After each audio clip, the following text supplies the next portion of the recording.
6h30 partout en Côte d'Ivoire. Bonjour à tous et bon réveil. Yamoussoukro a été le mercredi la ville par excellence de la paix.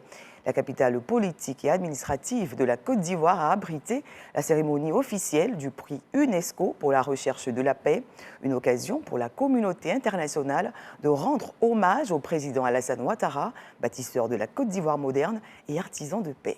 Viviane Haïma. La remise du prix Félix Houphouët-Boigny UNESCO pour la recherche de la paix le mercredi 8 février à l'ex-chancelière fédérale d'Allemagne Angela Merkel à la fondation Félix Houphouët-Boigny pour la recherche de la paix à Yamoussoukro fut un événement marquant à plus d'un titre. C'est vrai qu'il y avait eu auparavant une première cérémonie de remise du prix à Yamoussoukro le 5 décembre 1995. Les lauréats étaient Sa Majesté Juan Carlos I, roi d'Espagne, et l'ex-président américain Jimmy Carter.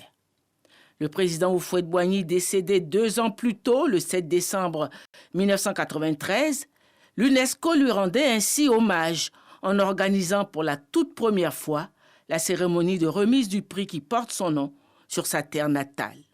Il a fallu attendre ensuite 28 ans pour que se tienne à nouveau à Yamoussoukro ce mercredi 8 février 2023 une autre cérémonie de remise du prix Houphouët-Boigny à l'occasion du trentenaire du décès du président Houphouët-Boigny. Cette nouvelle célébration se tient dans un contexte social et politique national marqué par le retour en Côte d'Ivoire des réfugiés ivoiriens des différentes crises politiques, un contexte national marqué également par le retour des opposants politiques exilés, leur réintégration à leur poste de travail et la reprise de leurs activités politiques. Un contexte marqué aussi par le succès du dialogue politique entre le pouvoir et les partis d'opposition. Contexte marqué par le dialogue entre le président de la République Alassane Ouattara et les 2 principaux leaders de l'opposition. Également marqué par la grâce présidentielle accordée à l'ex-président Laurent Gbagbo et le visa retour accordé à l'ex-leader de la galaxie patriotique Charles Blé Goudé à sa sortie de la prison de La Haye. Autant d'actes posés dans le sens de l'apaisement qui donnent tout son sens au choix de l'UNESCO d'organiser cette cérémonie de remise du prix Houphouët-Boigny pour la recherche de la paix ce mercredi 8 février 2023 à Yamoussoukro. En effet, pour l'UNESCO et partant toute la communauté internationale, les conditions d'une vraie paix, d'une paix durable, sont désormais réunies en Côte d'Ivoire. Il en va de même pour la réconciliation nationale. Je veux remercier très particulièrement le président de la République de Côte d'Ivoire, M. Alassane Ouattara.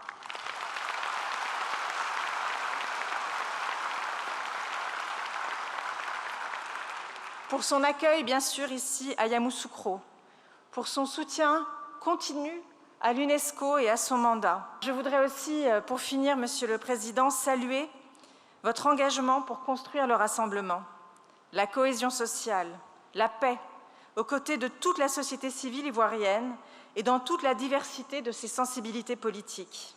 Et je salue la présence à vos côtés de 2 anciens présidents de la République en cette journée où tous s'engagent pour la recherche de la paix. Vous aimez, je crois, Monsieur le Président, à dire que la paix n'a pas de prix. Et vous le mettez en pratique, dans ce pays comme dans cette région, comme à travers votre engagement aux Nations Unies et notamment à l'UNESCO. Quel plaisir pour moi d'atterrir hier à Abidjan après avoir quitté la veille la ville martyre de Goma, à l'est de la République démocratique du Congo, qui est au cœur de l'une des pires crises sécuritaires et humanitaires du continent africain. Dès mon arrivée, j'ai senti que l'Afrique du progrès, du développement économique et de la modernité est possible. Comme l'illustre si bien la Côte d'Ivoire, qui nous accueille aujourd'hui sous le leadership de son Excellence, Monsieur le Président Alassane Ouattara, qui consolide les acquis légués par le Président Félix Houphouët-Boigny. Et nous vous remercions, Monsieur le Président. Cher Alassane Ouattara, la Côte d'Ivoire aussi est une destination de nombre de réfugiés, de migrants en Afrique, avec 25% de la population qui est constituée de personnes qui viennent de l'extérieur, avec tous les défis qui sont associés. Je pense que la Côte d'Ivoire est véritablement dans un dialogue avec l'ensemble de l'Afrique et s'engage pour lutter contre la criminalité et la traite des êtres humains. Ici, en Côte d'Ivoire, les Ivoiriens et les Ivoiriennes apportent une contribution majeure, notamment en faisant montre de leur sens de l'hospitalité. Pour ce, Monsieur le Président, je souhaite vous adresser tous mes remerciements. La présence effective de l'ex-chancelière fédérale d'Allemagne Angela Merkel à cette cérémonie de remise du prix Félix Houphouët-Boigny atteste de la visibilité et du prestige retrouvés par la Côte d'Ivoire à l'échelle internationale, tout comme ce fut le cas dans les années de l'oufouettisme. La paix retrouvée en son sein et son prestige rétabli, la Côte d'Ivoire est désormais tournée vers son développement, vers la création de richesses nationales, seule préoccupation qui vaille la peine. Car comme avait coutume de le rappeler le président Houphouët-Boigny, on ne partage pas la pauvreté, mais la richesse. Un hommage bien mérité. Rendons-nous à présent à Cape Town, en Afrique du Sud, où le président de l'Assemblée nationale est en séjour de travail et d'amitié. Adama Bictogo a pris part à la cérémonie du discours du chef de l'État sud-africain à la nation. À l'agenda du président du Parlement ivoirien, de nombreuses rencontres en ligne de mire, le renforcement de la coopération entre la Côte d'Ivoire et l'Afrique du Sud. Sur place, nos envoyés spéciaux, Éric Goré et Zakaria Traoré. L'offensive diplomatique à travers l'Assemblée nationale de Côte d'Ivoire fait partie des priorités de Adama Bictogo, le président de cette institution, d'où sa présence à la cérémonie du discours sur l'état de la nation prononcé par le président sud-africain à l'invitation de la présidente de l'Assemblée nationale sud-africaine. Un rendez-vous hautement nécessaire pour la Côte d'Ivoire. Après cette cérémonie, il y a eu des rencontres de travail entre le président de l'Assemblée nationale de Côte d'Ivoire et la présidente de l'Assemblée nationale de l'Afrique du Sud. Ensuite, il y a eu des déjeuners et des dîners dans le cadre de la coopération bilatérale. Je voudrais noter que à la fin du discours, à la cérémonie, lorsque j'ai rencontré le président Cyril Ramaphosa pour traduire l'expression de ma gratitude et lui transmettre les salutations de son ami, comme il a appelé lui-même, le président son Excellence Alassane Ouattara. Il m'a aussi demandé de transmettre donc ses amitiés au président Alassane Ouattara, qui est un grand ami, non seulement à lui, mais un grand ami de l'Afrique du Sud. Je voudrais aussi indiquer que dans notre programme, nous avons eu l'occasion de visiter le lieu où Nelson Mandela a été détenu, et ça a été l'occasion pour nous de constater, de noter que la lutte pour la liberté de pensée et pour la justice ont été entraînées des situations difficiles pour les Africains, pour l'Afrique du Sud, et ça a été des moments d'émotion. Cette visite à Robben Island a permis de voir la cellule de cette figure historique. Sa couchette, ses assiettes sont encore là. À travers cette visite, Adama Bictogo montre clairement les valeurs qui sont chères au président Alassane Ouattara. Liberté, pardon, tolérance et paix. Retour en Côte d'Ivoire et direction Korogo.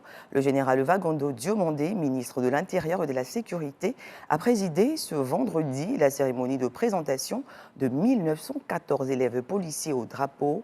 Occasion pour le sécurocrate d'exhorter ses nouveaux promus à la discipline et à la loyauté dans l'exercice de leurs fonctions. Cette cérémonie s'est tenue en présence du ministre Amadou Coulibaly, ministre de la Communication et de l'Économie numérique, par ailleurs fils de la région. Autorités administratives, politiques, traditionnelles et populations ont aussi assisté à la cérémonie. Bonne nouvelle pour les populations de la commune de Ouragayo. Cette localité de la région du Go dispose d'un nouveau collège. Édifice baptisé Dominique Ouattara du nom de la Première Dame. Cette école a été inaugurée par Mariatou Koné, ministre de l'Éducation, en présence des autorités de la région. Sephora Zegui. Ouragayo, localité située à 17 km de Gagnoua, dans la région du Gor, est en ébullition. À l'origine de cette effervescence, l'ouverture d'un collège moderne, un édifice baptisé du nom de la première dame de Côte d'Ivoire à la demande des populations. Il devient ainsi le deuxième établissement secondaire public de premier cycle, après l'unique lycée moderne construit au début des années 1980 et qui a largement dépassé sa capacité d'accueil. Le collège moderne Dominique Ouattara de Ouagayo vient répondre aux attentes et la première promotion d'élèves est déjà en classe. Fraîchement venus du primaire, ces élèves ne cachent pas leur joie de travailler dans des conditions favorables à l'apprentissage. Avant, quand il n'y avait pas cette école, mes parents se demandaient où j'allais partir au collège. Mais depuis que l'État a construit cette école, c'est vraiment un bénéfice pour nous les enfants. C'est un soulagement pour nos parents, c'est un soulagement pour nous aussi parce que ça va nous permettre d'être à l'heure à l'école. De plus, Anthony Garou, le député maire de la commune de Ouagayo, indique que cette école va réduire le taux d'abandon des jeunes filles. Comme un seul homme, les populations avec à leur tête les cadres de la région du Gor sont sortis pour recevoir ce joyau qu'ils qualifient d'action forte de la part d'Alassane Ouattara, le président de la République. On est dans une région où, surtout à Ouagayo, on n'a qu'un seul lycée, avec plusieurs villages. Les gens sont obligés de marcher à des kilomètres pour accéder à l'école.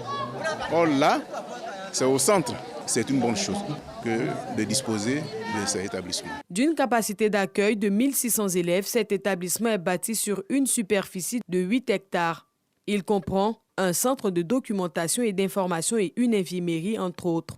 Mariatou Koné est revenue sur les investissements du gouvernement en faveur de l'éducation avant d'exhorter la communauté éducative à faire en sorte que les résultats soient à la hauteur des valeurs véhiculées par la première dame, Dominique Ouattara.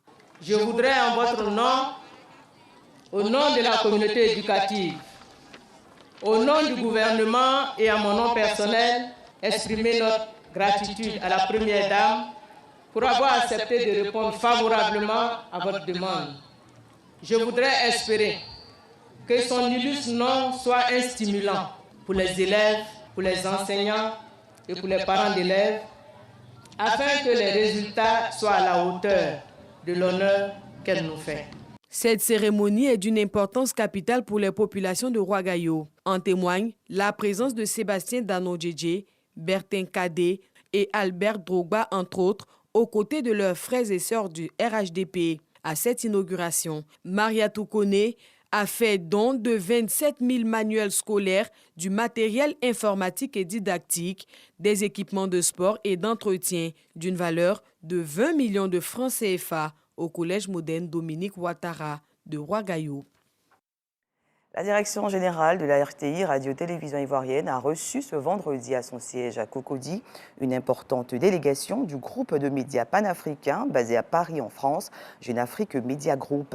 Cette rencontre entre le groupe audiovisuel ivoirien de service public et ce média pionnier de l'actualité africaine et internationale vise à renforcer leur partenariat. Cette collaboration permettra aussi de réfléchir sur les enjeux et les défis de l'audiovisuel en Afrique francophone. Hors de nos frontières, Michel Stéphane Bonda, nouveau président du Centre gabonais des élections, l'institution chargée d'organiser les élections au Gabon. À 50 ans, l'ancien ministre délégué des Eaux et Forêts a été élu ce vendredi 10 février. Il a obtenu 8 voix sur 10 électeurs. Sa tâche est immense car le pays organise cette année 3 scrutins, une élection présidentielle, des législatives et des élections locales. À peine élu, Michel Stéphane Bonda est déjà contesté par les populations. Et pour terminer, ce samedi 11 février est une journée très déterminante en France. Elle sera la 4e journée de mobilisation contre la réforme des retraites. Après la baisse d'affluence lors des manifestations du 7 février dernier, l'intersyndicale mise sur ce rendez-vous au lendemain de l'adoption de l'article 1er du projet de loi à l'Assemblée dans une ambiance tendue. Cette date sera suivie d'un autre jour de grève tout aussi important, le jeudi 16 février prochain. C'est la fin de ce journal. Merci de l'avoir suivi et bon week-end à tous.